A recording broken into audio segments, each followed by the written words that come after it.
முழுவதும் மனிதநேய மக்கள் கட்சி இன்று மாவட்டத்தினுடைய தலைநகரத்தில் மற்றும் பெருநகரத்தில் மது அரக்கனை விரட்டி அடைக்கக்கூடிய பெருந்தள ஆர்ப்பாட்டத்தை நடத்தி கொண்டிருக்கிறது.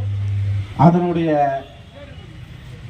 ஒரு பங்காக செங்கல்பட்டு தெற்கு மாவட்டம் சார்பாக கல்பாக்கம் பகுதியில் மது அரக்கனை விரட்டி அடிக்கும் ஆர்ப்பாட்டம் நடைபெற்றுக் கொண்டிருக்கிறது.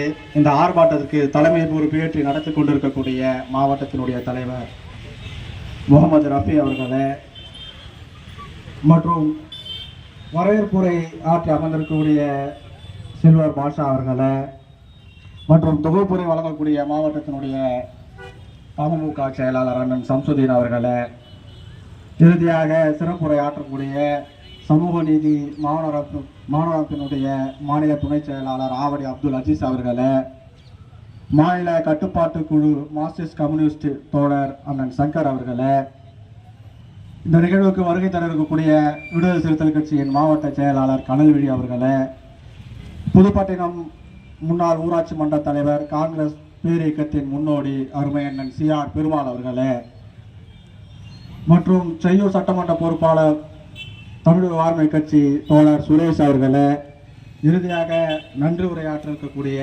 சமூக நீதி மாணவர் அமைப்பினுடைய மாவட்ட பொருளாளர் அருமை தோழர் இர்ஃபான் அவர்களே, தமிழகத்தில் ஏன் பூரண மதுவிலக்கு வேண்டும் என்கின்ற கோரிக்கையை முன்வைத்து மனிதநேய மக்கள் கட்சி தொடர்ந்து போராடி கொண்டு இருக்கிறது.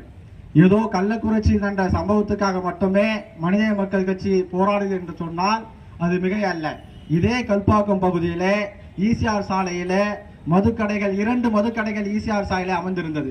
அந்த மது குடித்து விட்டு வாகன ஓட்டிகள் மற்றும் இங்க வசிக்கக்கூடிய மக்களுக்கு தொடர்ந்து சிரமம் ஏற்படுவதாக மனிதநேய மக்கள் கட்சி அன்றே அந்த போராட்டத்தை அறிவித்து இந்த மதுக்கடைகளை இங்கிருந்து அகற்றி இன்று புதுப்பட்டினம் என்று மதுக்கடைகள் இல்லாத ஒரு நகரமாக மாற்றி அமைத்திருக்கிறது என்று சொன்னால் அது தமிழ்நாடு முஸ்லிம் முன்னேற்ற கழகம் மனிதநேய கட்சி என்கின்ற ஒரு பேர் இயக்கத்தால் மட்டும்தான் முடியும்.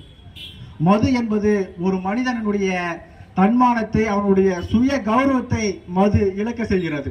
ஒரு மனிதன் பார்ப்பதற்கு நல்லதாக தெரிவான், அவன் மது குடித்து விட்டால் அவனுடைய சுய மரியாதையை அவன் இழந்து விடுகிறான். மது என்பது ஒரு மனிதனுக்கு தன்னுடைய சுய சிந்தனையை போக்கக்கூடிய ஒரு செயலாக மது இருக்கிறது. அவன் மது குடித்து விட்டான் என்று சொன்னால் அவன் தவறு செய்யக்கூடிய வேலைகளை செய்வான். ஏனால் அவனுக்கு தவறு என்று அது தெரியாது. மது மனிதனுடைய மூளையை மங்கடிக்க செய்து மனிதனை தவறான பாதைக்கு கொண்டு செல்வது. அவன் மட்டும் அந்த தவறான பாதைக்கு செல்கிறான் என்று சொன்னால் இல்லை, அவனை சார்ந்த சமூகமும் தவறான பாதைக்கு செல்கிறது.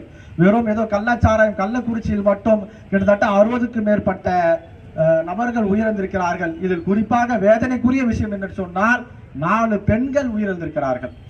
ஆல்ரெடி அந்த 3 பெண்கள் மது பழக்கத்துக்கு அடிமையானவர்கள்.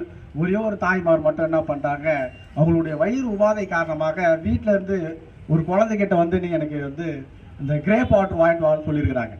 அந்த குழந்தை ஒரு கிரேப் வாட்டர் வாங்கி வீட்டில் வச்சிருக்குதுன்ட்டு அந்த நேரம் பார்த்தா அந்த பெண்மணியுடைய கணவர் என்ன பண்ணியிருக்காப்புல, அந்த நேரத்தில் அந்த மூலக்கச்சான்ற விஷ சாராயத்தை வாங்கிட்டு ஒரு கிளாஸ்ல ஊற்றி குடிச்சிட்டு இன்னொரு கிளாஸ் அந்த ஊற்றி வச்சுட்டு ஒரு ஃபோன் கால் வந்துருக்கு, என்ன பண்ணுறாரு, வெளியே போகிறார். தன்னுடைய குழந்தை நம்ம வாங்கிட்டு வந்த அந்த கிரேப் பாட்டில் தான் அந்த கிளாஸ்ல ஊற்றி வச்சுக்குதுன்னு தெரியல, அந்த எடுத்து அவங்க குடிச்சிடுறாங்க. அந்த இடத்துல அந்த கணவனும் அந்த மனைவியும் உயிரிழக்கிறாங்க. அந்த குழந்தைகள் இன்று அனாதையாக இருக்கிறது. தமிழக அரசே, உங்களிடம் நாங்கள் கேட்கக்கூடிய கோரிக்கை என்னவென்றால், உங்களுக்கு பின்னால் ஒரு மிகப்பெரிய சக்தி இருக்கிறது. மதச்சார்பற்ற முற்போக்கு கூட்டணி உங்களோடு தொடர்ந்து களத்தில் நின்று நீங்கள் இப்போது கடந்த பாராளுமன்ற எலெக்ஷனிலே பாசிசத்தை விரட்டி 40க்கு 40 என்கின்ற தேர்தலை வெற்றி அடைந்தீர்கள். அதே போன்றுதான் உங்களுக்கு நாங்கள் தொடர்ந்து உங்களோடு களத்தில் இருக்கிறோம். நீங்கள் இந்த பூரண மதுவிலக்கை அமல்படுத்தி தமிழக மக்களுடைய வாழ்வாதாரத்தை, வாழ்க்கையை காப்பாற்றுங்கள். நீங்கள் கொடுக்கக்கூடிய அந்த 1000 ரூபாயினால் அந்த குடும்பம் மேலோங்க போவதில்லை. கள்ளக்குறிச்சியில் நடந்த சம்பவத்தில் 27 வயது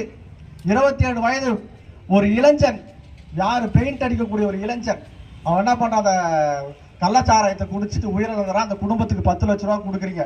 அந்த குடும்பம் அந்த 10 லட்ச ரூபா வச்சுட்டு வாழ்ந்து முடிஞ்சிருமா? அவனுடைய குடும்பம் என்ன ஆகுது? அந்த இளைஞனுடைய வாழ்க்கை என்ன ஆகுது? தொடர்ந்து மக்களுடைய விரோத போக்கு மதுக்கடைகள் ஆகியால் உங்களுடைய அன்பான தமிழக முதல்வர் அருமையான ஆட்சி செய்து கொண்டிருக்கிறீர்கள். மக்கள் மத்தியில் உங்களுக்கு நல்ல பேரு. அடுத்த வருகிற இன்னும் 2 ஆண்டுக்குள்ள உங்களுக்கு சட்டமன்ற எலெக்ஷன் வருகிறது. நீங்கள் என்ன பண்ணணும், மக்களுடைய அதிக ஆதரவை பெற வேண்டும். உங்களோடு நாங்கள் தோழமை கட்சிகள் உங்களோடு நாங்கள் தொடர்ந்து பயணிக்கிறோம் என்று சொன்னால் நீங்கள் தமிழகத்திலே பூரண மதுவிலக்கை அமுல்படுத்த வேண்டும். இந்தியாவில் மட்டும் 4 மாநில பூரண மதுவிலக்கு இருக்கிறது. ஒன்று குஜராத், இன்னொன்று பீகார், இன்னொன்று நாகாலாந்து, இன்னொரு யூனியன் பிரதேசம்.